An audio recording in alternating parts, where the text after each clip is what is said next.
Thursday, week 10. So what we got left, we have EIGRP. We're just a little bit over time-wise, so hopefully Tuesday we can have a good day and wrap that up in terms of labs.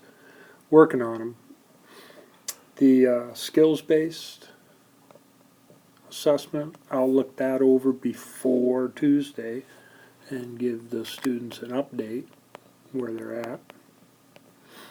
On that, I gave them some hints a week ago. So here's where we're at. Advanced features, working on the labs. Not much for lecture today. EIGRP, next step, authentication, using distribute static to distribute default routes. Really crucial. Summarization. Now we can do this manually. Also, in situations where static routes are manually summarized. But as these networks, we were talking for this one here, maybe this is Mercy and this is Detroit, Nova Detroit, and maybe I said this is, I forget what I said, Clear Lake, Charles City. As these networks get more complex and they're running, they're not using the internet, they're running all through service providers to make these connections.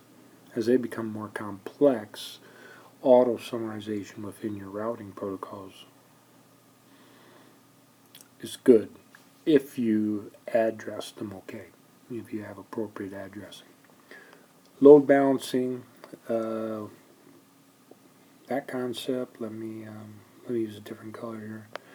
So you can send some of it this way and some of it this way, let's say, to get to here. You send some packets this way. If it's equal load balance, you'd send the same number each way. Now that might not make sense because these packets have further to go, or the speed between those. I was talking about, these being the speeds here. I don't know why I use letters. So you can have unequal load balancing where some of the information, let's look at, some of the information, some would go this way, and then a lot more would go this way. So it would balance out that they would get here about the same time. Making full use of your bandwidth. What's this for up here? We talked a little bit about frame relay, talking about ports being up and terminal virtual circuits. We don't actually do much work with frame relay because it's not being used much anymore, as far as I know. And that's it for today.